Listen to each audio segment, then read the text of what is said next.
Hi guys, welcome back to my channel. Today I'm going to show you how you can customize fonts on a Google Chrome.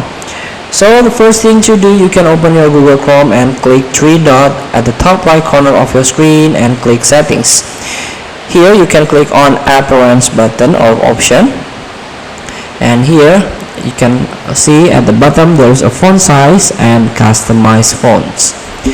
So in order to change or customize fonts, you can click it, and here you can try to adjust the font size from tiny to the huge one,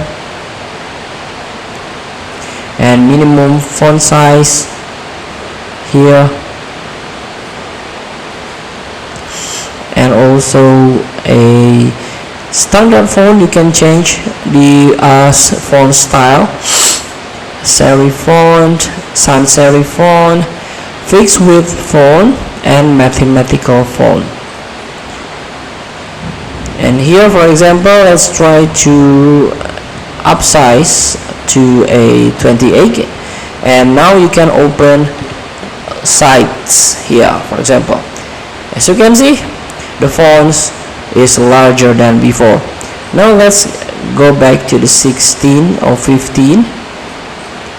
Now font is become smaller right now. Feel free to try. Thank you for watching. Don't forget to comment, like, and subscribe, and click this button below. See you in the next video.